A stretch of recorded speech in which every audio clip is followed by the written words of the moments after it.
You know on the beat every time, no. I would like to personally welcome you to Man Hour After Dark. Say that thing. Why I bring you the host, Mike, Buck, and Cone. You know who coming to the stage. Sports talk than what you about to hear right here. I second that. Go.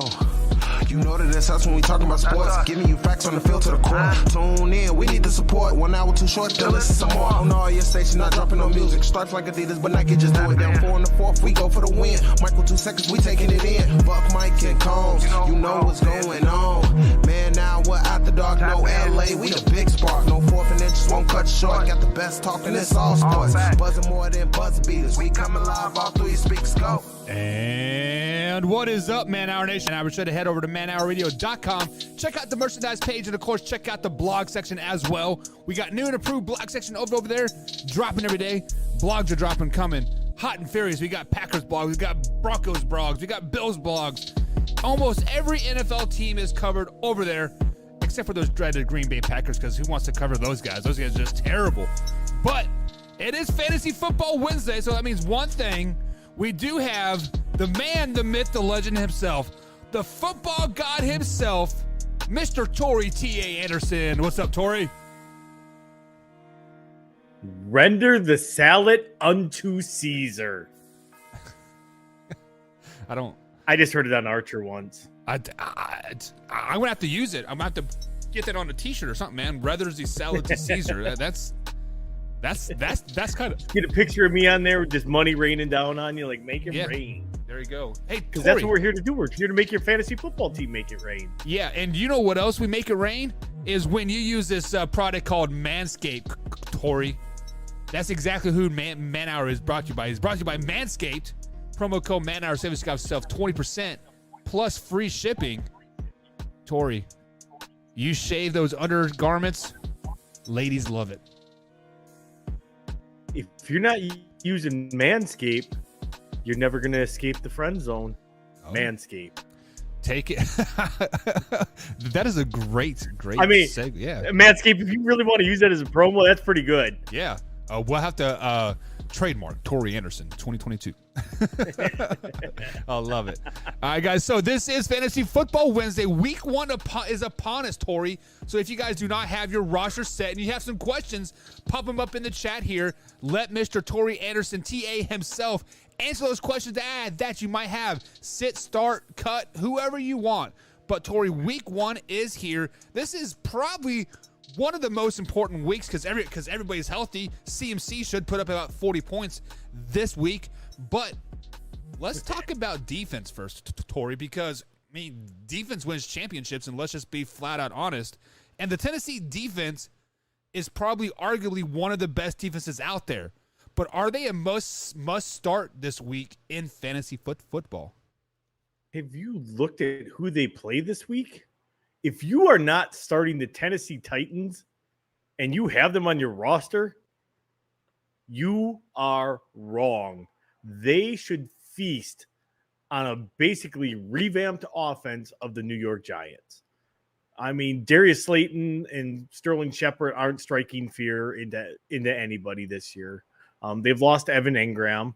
You know, they're just not where they should be, the New York Giants, that is. I will say it, last year, I was like Giants. I was on the Giants bandwagon like, this is the year Daniel Jones takes a step. I had them winning the NFC East. Everything else, they showed me the complete opposite. They have a lot of big ifs on the team if Saquon stays healthy. I mean, Saquon's going to be lucky to make it through this game because that Tennessee defense is so devastating and suffocating. That is going to be the main reason for the success of the Tennessee Titans this year, is going to be the way that defense plays. They are loaded at all 3 levels, and you need to be starting that defense if you have them. If you don't have them, they're available in your league, you better pick them up. Me personally, I hope nobody from my fantasy football league is actually listening to this, because I'm actually going to pick them up because I have the Bills defense. And do I really want to start them against the Rams? Probably not. That's for me this week. So are you saying, like, from a fantasy standpoint, Are you a type of person that drops and picks up a defense like every week? So would you, pick up the Titans this week and then next week, whoever's playing the Giants again, try to get that defense? Or like, how do you play your defense? Again, it depends on the league. So my one league that I'm in, my CBS league that I'm in, I only draft one defense because chances are I'm only going to use the substitute defense a couple times a year. So like this week, I'll risk the transaction. I'll look for a player that's going to probably be inactive on my roster that maybe I took a flyer on in my draft and drop them, hope that they make it. So, and that nobody picks them up. So like for me this week, I picked up Brian Robinson in literally the last round of my draft. I will probably drop him because he's not going to play for 3 to 4 weeks. So is anybody else realistically probably going to pick him up just to stash him on their bench at this point? Probably not. I just grabbed him so nobody else could grab him at that point. Do I think I can sneak him through the waiver wire for a week? Probably. Is it going to cost me money? Absolutely. Now, in our league, I actually drafted 2 defenses because we had more rounds when it came to that. I only do 14 rounds in that. We had 16 rounds in ours. So I actually drafted the Bills and the Packers defense. So I put the Bills on the bench. I put the Packers defense in. Homer pick with that Packers defense there. Yeah, if I'm going to tout a defense and tell them you need to draft them, I better try to draft him in a league I'm in. Right. So if I'm going to talk the talk, I better walk the walk. Exactly. So, are there any other defenses like out there besides the Packers and the Titans that you're kind of eyeballing? Like, hey, this team could possibly get a couple interceptions, a couple punt returns. Like, who is that defense that is kind of flying under people's radar that you get like, hey, pick these guys up? So one that not a lot of people are going to be talking about. And again, it doesn't have to be a week 1 matchup. It doesn't have to be, but if you want a defense that could be sneaky good, it's going to be the Philadelphia Eagles. Okay. There's a lot of expectations on that team. People don't realize how good that defense actually is. They made a lot of really good moves on their defense. They put some key players in, and they play in a weaker division. Are the Commanders really doing anything? Probably not. Are the Giants doing anything? Probably not. Cowboys are overrated. So the Philadelphia Eagles actually have 6 games on their roster that are very winnable games that their defense could feast on the opposing team. Okay. I mean, that's half the battle right there as well, is figuring out the schedules and what defenses are where. Yeah, so when you look at defenses, do you look at the opponent as a whole? Like, because like, let's look at the Jets. The Jets have a pretty tough schedule, but I like their defense, what they're doing in real life. But does that ever translate over into the fantasy game? Do you think anybody will pick up a defense like the Jets that do have a semi-tough schedule when they do play the Patriots twice, they play the Bills twice, and they play the offense twice? All pretty good offenses. Right. And again, something like that, you're probably not picking up I'm going to stash this defense. Probably not. That might be, I don't even know if they play Houston this year. Say they play Houston. Houston's probably not going to be very good. Right. And the Jets, if they're showing something, yeah, I will look at their ranks. I will look at, how many passing yards are they giving up game? What does it look like for, percentage-wise of touchdowns and versus field goals and all that stuff. And again, at that point, it depends on scoring in your league. So my CBS league, your defense could give up 1,000 points, and we don't get penalized for points. Right. The only way you lose points is if you get a shutout, you get 10 points. If you hold them to under 10 points, you get 5 points. So, our defenses don't score a ton. So that's where, I'm kind of on the fence about, do I even pick a defense up? Because do I think that they could intercept Stafford a couple of times? I do. Do I think they'll get to him a couple of times? I do. It's not going to make that big of a difference. Now, do I think they're going to get a pick 6 or a fumble recovery, like a strip sack for a recovery for a touchdown? Probably not. Right. No, at that point, you got to look at how turnover prone is that defense. You're going to want to look at, okay, Geno Smith turns the ball over. Whoever's playing the Seahawks this week might be a good defense, a good defense to pick up. At that point, you're playing matchups. Right. So Keegan, it's looking at. Go ahead. Go ahead. I got to say, so Keegan, I do. I was just saying. So you're looking at Marcus Mariota. I think we got some type of lag happening to Tori, so we'll work through it like we always do here. But Keegan has a question here in the chat, Tori. So let's pop it up. Keegan says, ARSB or Cooks this week in PPR. Ard St. Brown, maybe. I'm not for sure who ARSB is. Do you know who ARSB is?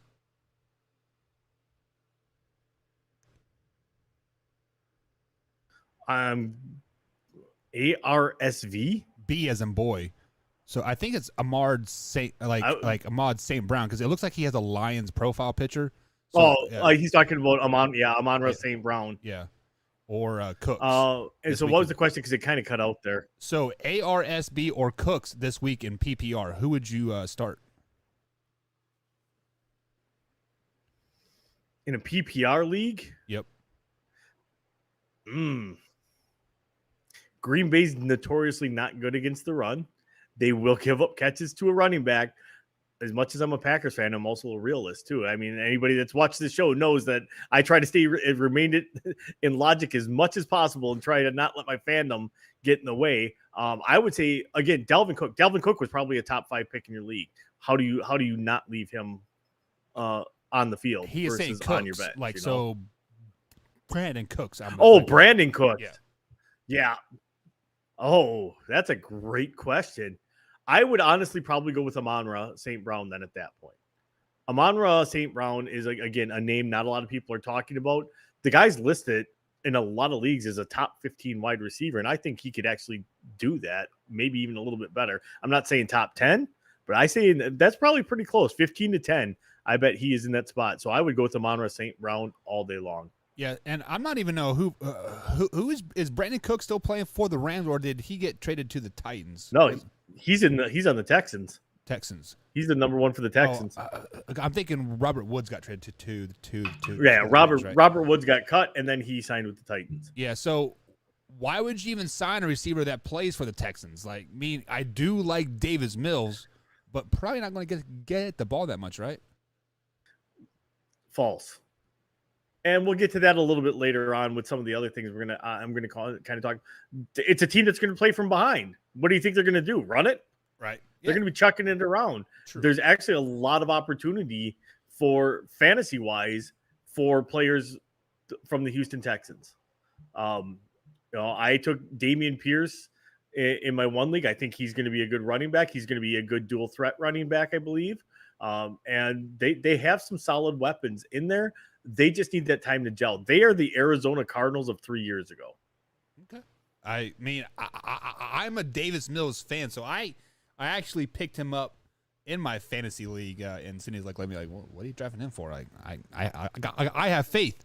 So speaking of faith, there are a lot of waiver players that are out there, and this is the week 1. Are there any early waiver claims to help your team on Sunday? Absolutely. If you look at your draft, you look at something, you're like, I don't feel good about this. Play your gut. And actually right before we went on, I went over this with somebody. So if you're not following our fantasy football discussions group on Facebook, you need to follow that. I interact with everybody. I answer every question that gets thrown at me there. And theirs was like, I have, I think they were debating about Adam Thielen and stuff like that.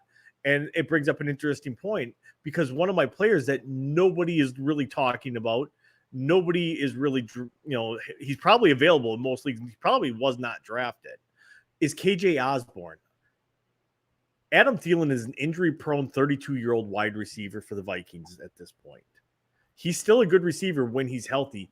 But if you watched anything last year, KJ Osborne started coming on. KJ Osborne is a prime breakout candidate that was not drafted in your league, almost guaranteed, because he's the number 3 wide out there. He is going to start cutting into those targets that Adam Thielen got. He quietly caught 7 touchdown passes that nobody knows about last year.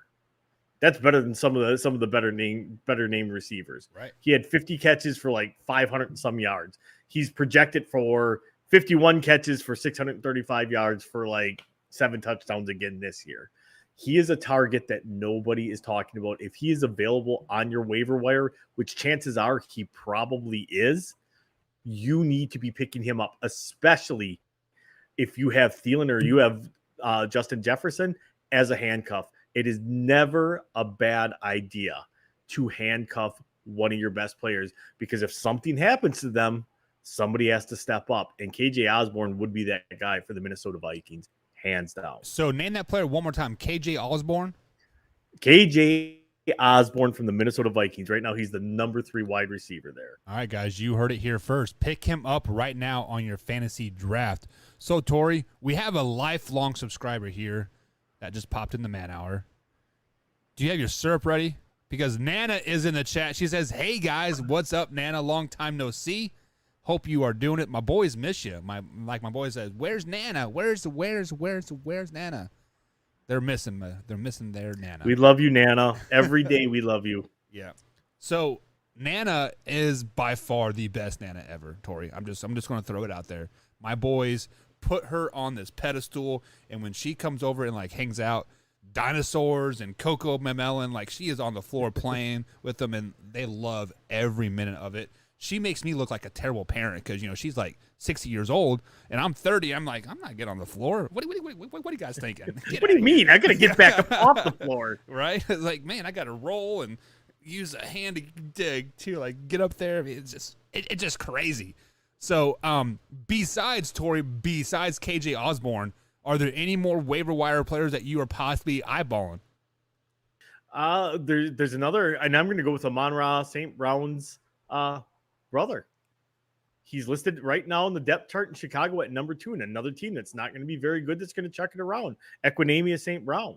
He had problems in Green Bay staying healthy, but when he did, he flashed. He's like 6'6", big-bodied receiver. He's got good speed. He's got good hands. The problem for him is he's never been able to stay healthy. If he could, now he's getting a chance to get on the field on a consistent basis. If he stays healthy, that is another option, because Darnell Mooney is basically considered the only option at receiver in Chicago this year. And again, it's a team that's going to be down a ton, that's going to have to chuck it around, and somebody has to get those injury replacement. So again, if you have Darnell Mooney at that point, or even a Cole Kmet who's going to get a ton of catches, that's somebody you want to use as a handcuff. My last one that I got for us for that, and I'm sorry, Buck, but Clyde Edwards-Helaire is not a good running back. Sorry, Kansas City fans. He's just not that good. Pacheco, I think, by midseason will have overtaken him.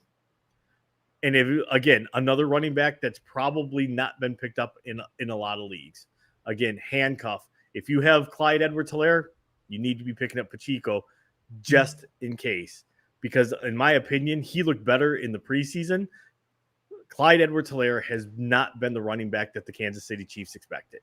He shows brief stints of it, but he has never been the consistent back for them. Yeah, you are exactly right. And also on the flip side of the Isaiah pick there, me being a Chiefs fan, and I've watched Chiefs camp all season long, he has been a lot of that Tyreek Hill mold as well. So he's been playing a lot of receiver, like a lot of slot back. So Isaiah is going to get a lot of touches. So perfect for a handcuff. So there are some newer people here in the chat, Tori, and explain to them what a handcuff actually is. What is a fantasy football handcuff?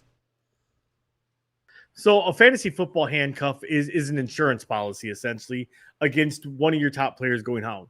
Like if you drafted CMC, you damn well better have gotten Hubbard, because if CMC goes down, guess who becomes the man? That number 2 back. If you have a player that is injury prone or has shown a propensity to get injured and miss a couple of games a year, you need to have that handcuff, because I guarantee you, your competitor is already licking their chops, waiting to pounce on that person. And especially if you're behind them in the waiver wire and you're not getting them, you have to have that. So a handcuff is an insurance policy. It is the player that is the backup to the star that has the potential to step up.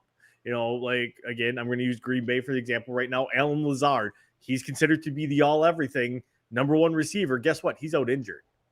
You know who our number 2 is? Our number 2 right now is Sammy Watkins. Sammy Watkins could put up huge numbers, which again, I'm in a league with a bunch of people from Green Bay, so Sammy Watkins was actually drafted. So most leagues he's probably not being drafted.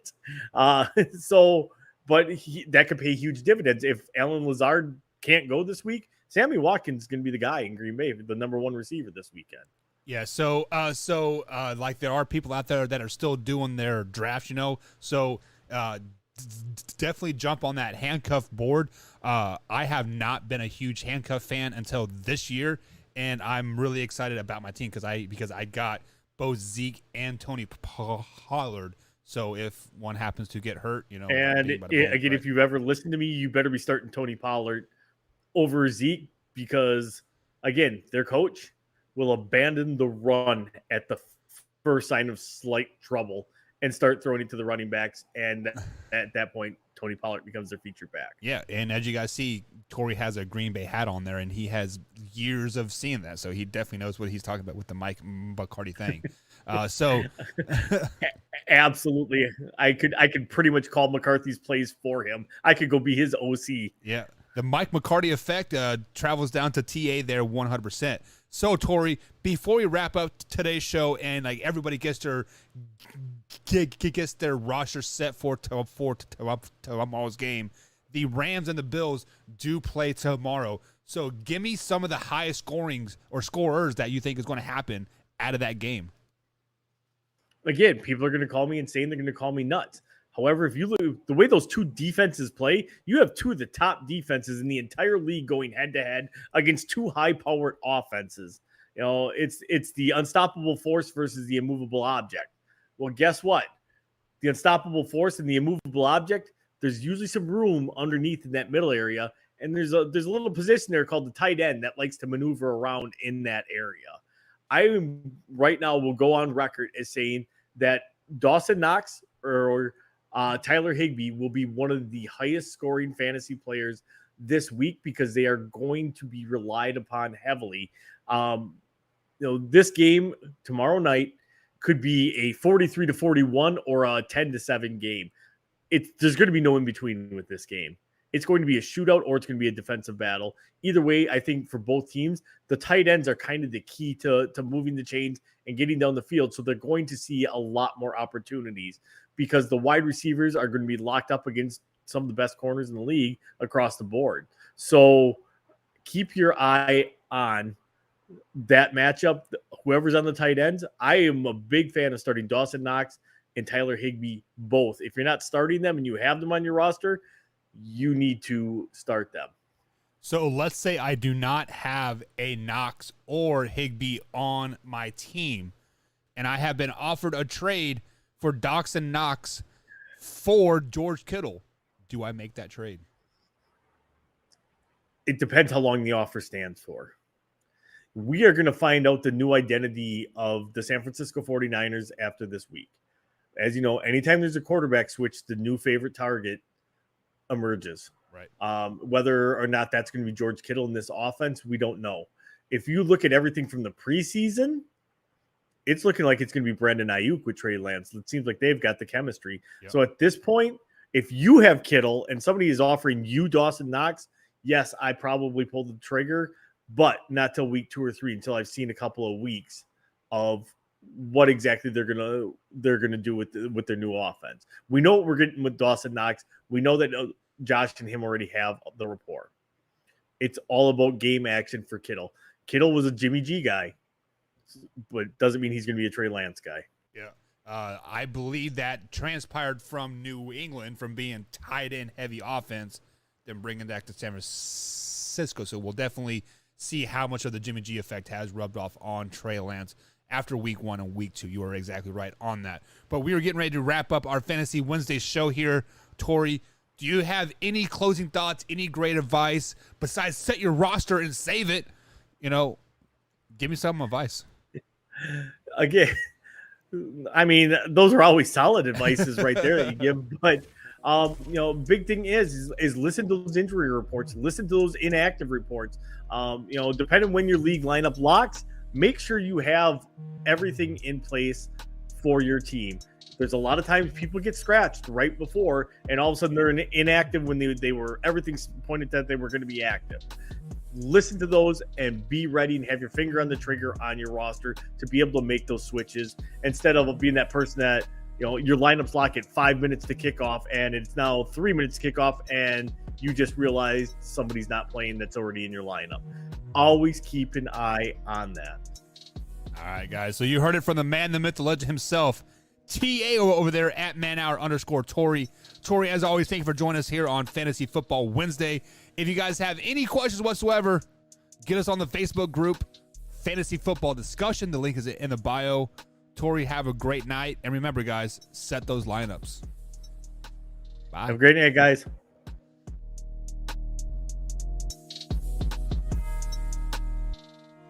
All right, man. We are clear in the clear. How do you think that went? Yeah, it definitely went pretty quickly. So